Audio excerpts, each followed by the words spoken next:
ठीक है, तो आप सार्जेंट हैं एयरफोर्स में, राइट? Yes sir. और आपकी उम्र 35 साल है? सर 36 होने वाली है। 36 होने वाली है। आपकी रिटायरमेंट कब ड्यू है एयरफोर्स से? सर दिसंबर 22। दिसंबर 22 में ड्यू है। गुड। तो आपको एयरफोर्स ने फिलहाल अलाउ कर दिया है कि आप अपीयर हो सकें? Yes sir. और ये आपका एक्स सर्विसमैन बनने के बाद प्लान है या बहुत सारी चीज़ों में से एक योजना है कि चलिए एडमिनिस्ट्रेटिव सर्विस कोशिश करते हैं? नहीं सर, एक्स सर्विसमैन नहीं, पिछली बार भी मैं सेलेक्ट हो गया था इसमें, मुझे आरटीएस मिला था। लेकिन एयरफोर्स की पॉलिसीज है कि वो ग्रुप ए पोस्ट में रिलीव करती है और ये ग्रुप बी पोस्ट थी, इसलिए मैं रिलीव नहीं हो पाया था लास्ट ईयर। अच्छा, मतलब आप पहले चयनित हैं लेकिन एयरफोर्स की नीति के कारण वो आपकी पेंडिंग में है या उसे लैप्स मान लिया गया? सब जुडिस है सर। अच्छा, आप कोर्ट गए हैं उसके? Yes sir. गुड। क्या आपकी प्ली क्या है कोर्ट में? सर मैंने फंडामेंटल राइट्स के आधार पे वहाँ पे प्ली लगाई है। आर्टिकल 226 या 32? 226 सर। तो राजस्थान हाई कोर्ट में? Delhi high court sir. Delhi high court. Okay. और क्यों आना चाहते हैं एडमिनिस्ट्रेटिव सर्विसेज में? सिविल सर्विसेज और मिलिट्री सर्विसेज जो हैं वो इनको एक दूसरे की विपरीत सर्विस माना जाता है अपनी प्रकृति में। इनफैक्ट सिविल सर्विस को सिविल सर्विस कहा ही इसलिए जाता है क्योंकि वो सेना की सर्विस नहीं है। Yes sir. ठीक है, तो आप क्यों ये दल बदल डिफेक्शन करना चाह रहे हैं? डिफेक्शन तो आपकी सेना में बहुत बुरी बात मानी जाती है। नहीं सर, डिफेक्शन नहीं कर रहा हूँ मैं। वहाँ पे मैंने बहुत बेहतरीन काम किया है। आज तक पिछले 18 साल की सर्विस में मुझे एक भी वार्निंग लेटर नहीं मिला है, बल्कि 2 बार मेरे एयर ऑफिसर कमांडिंग से प्रशस्ति पत्र मिला है। यहाँ पे मैं इसलिए आना चाहता हूँ कि यहाँ पे सोसाइटी से जुड़ने का मौका मिलता है सर। महेंद्र, ये बताइए, आप तो एयरफोर्स से हैं, आई एम वेरी श्योर कि you are proud of your organisation, right?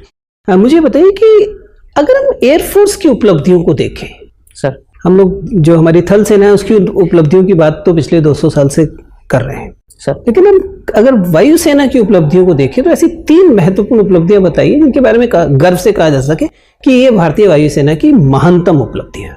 Sir Kargil वार को फाइनली एयरफोर्स के सपोर्ट से ही जीता गया था, क्योंकि वो लोग बहुत हाइट्स पे थे और आर्मी उनको कब्जा नहीं कर पा रही थी। फिर एयरफोर्स का सपोर्ट लेने के बाद ही हम लोग अपनी टेरिटरी को वापस ले पाए थे। इसके अलावा श्रीलंकन जो 1987 में श्रीलंका का जो LTT वाला वार था सर, वहाँ पे भी एयरफोर्स ने सपोर्ट करके पहले तो जाफना में सप्लाई ड्रॉप की गई थी और उसके बाद जाफना को LTT से मुक्त भी कराया गया था सर। और इसके अलावा सर हाल ही में एयरफोर्स ने मालदीव में उस ऑपरेशन का मुझे याद नहीं आ रहा सर नाम, उसके तहत ऑपरेशन संजीवनी चलाया था जिसमें वहाँ पे कोविड-19 से रिलेटेड मटेरियल वहाँ भेजा था सर।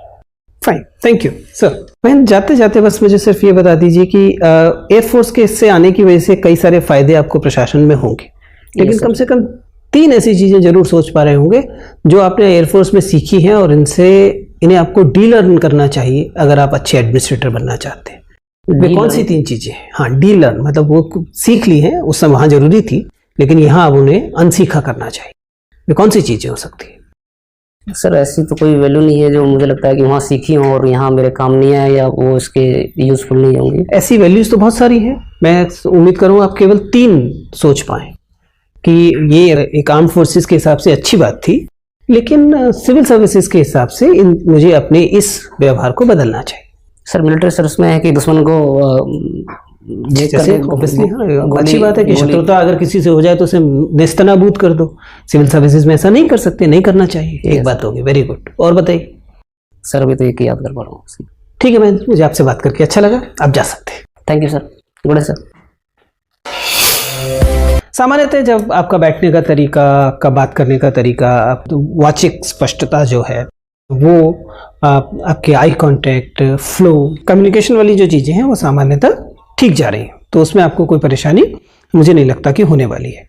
जहाँ थोड़ा बहुत सुधार की गुंजाइश है वो है जब आपको विश्लेषणात्मक सवालों के जवाब देने होते हैं, जब आपको उसी समय सोचकर और एनालाइज करके सामने रखना होता है। वहाँ कभी कभी लगता है कि वो सूक्ष्मता अभी और आ सकती है। ठीक है ना, उस दिशा में थोड़ा सा और काम आप कर सकते हैं कि जब आपसे प्रश्न जो तथ्यात्मक प्रश्न नहीं है उसका उत्तर देते समय क्या आप बहुत स्थूल तरीके से तो नहीं सोच रहे हैं, थोड़ी सी सूक्ष्मता में जा सकते हैं कि यही वो है हिस्सा है जो आखिरी सवाल में भी गया। Yes sir. तो उस समय थोड़ा सा अपने आप को थोड़ा सा समय दीजिए और अधिकांश सवालों के मामले में यस और नो में आंसर नहीं होते, इस बात पे यकीन कीजिए। ठीक है ना, अगर वो फैक्चुअल सवाल नहीं है तो क्या होगा, उसमें न्यूएंसेस होंगे। सर ठीक है ना, उसमें एक श्रेणी होगी कि कुछ ये अच्छा है तो कुछ बुरा है, जैसे आपने फैसलों के बारे में कहा। Yes, sir. इसलिए कभी भी आंख मूंद कर, जो कि आप आर्म्ड फोर्सेस में करते हैं, आंख मूंद कर चीजों को हाँ या ना मत कहिए ऐसे सवालों में, विश्लेषणात्मक सवालों में, ठीक है ना। तो उसमें आप उसमें ग्रेडेड आंसर दीजिए, थोड़ा सा उसमें श्रेणी लेकर आने की कोशिश कीजिए। सर अधिकांशतः मुझे लाभ होगा, किंतु मुझे लगता है कि इन चीज़ों के मामले में शायद मुझे नई स्थितियों के हिसाब से एडजस्ट करना पड़ेगा। उदाहरण के लिए मैं बता रहा हूँ, ठीक है ना। बाकी सवालों में भी ऐसा हो सकता है।